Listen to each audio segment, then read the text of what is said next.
Yo, it's Tech Dude here, and today I have with me the iPhone 6, and let's see where it stands after 9 months of its release. This phone is only 6.9mm thin, and it does have its pros and cons. I'll get back to that in some time. This phone also feels super light, and unlike the previous iPhones, this device has rounded edges, and also the glass back has been replaced with a unibody aluminum chassis. You also have wide top and bottom bezels. Taking a look at the specifications of the device, it's powered by an A8 chip with 64-bit architecture and M8 Motion coprocessor. It also has about 1 GB of RAM, LED backlit IPS LCD display, capacitive touchscreen too. The size of the screen is 4.7 inches with a resolution of 1334 x 750. You might think that the display is a bit behind, but it has a pixel density of 326 ppi and cuts into the Apple's Retina display. You can't see individual pixels unless you look really close at the device. Since this device is really thin, it houses a pretty small battery of 1810 mAh. With the display being really big, it drains out most of the battery.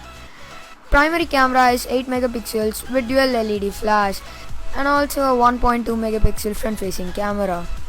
You also have a bunch of modes in the camera section ranging from time-lapse, slow-mo, video, photo, square and panorama.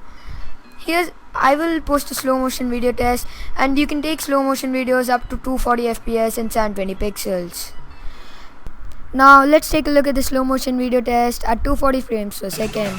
What makes the iPhone's camera really good is the digital image stabilization rather than the optical image stabilization which is seen in its rival smartphone.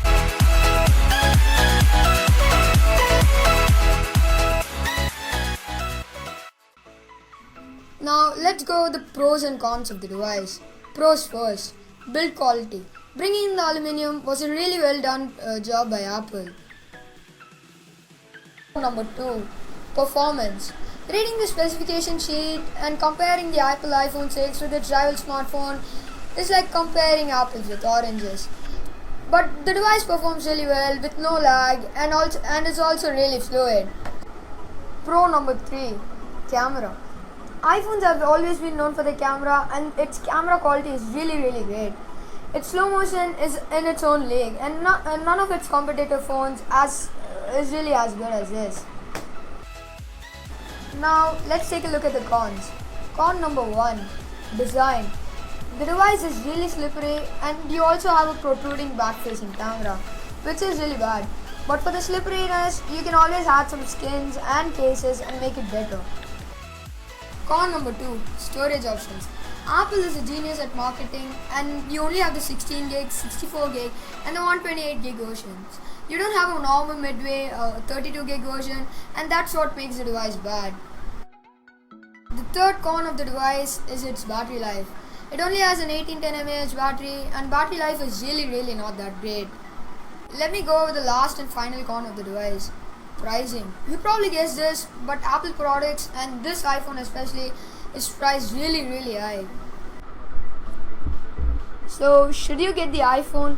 Well, you do have other competing smartphones like the Samsung Galaxy S6, the S6s, G4, the HTC One M9 Plus, and other kinds of devices. But here's a graph of how the iPhone performs while competing with its rival smartphones. Well, I will leave a link down below to Austin Evans' video. He made this graph, so be sure to check that out too. There are only 3 reasons if you really want to get the iPhone. The first one being that you're an Apple fan. The second one is if you want to take slow motion videos, and the iPhone offers slow motion at 240 frames per second, which is really cool. And the third one is if you're a tech freak and you keep changing your phones every couple of months, then you should get the iPhone 6, and when you sell it after a couple of months, it just goes below a little more than the price that you bought it for. Well, that's it for the video, and if you like this video, make sure to subscribe. So thanks for watching.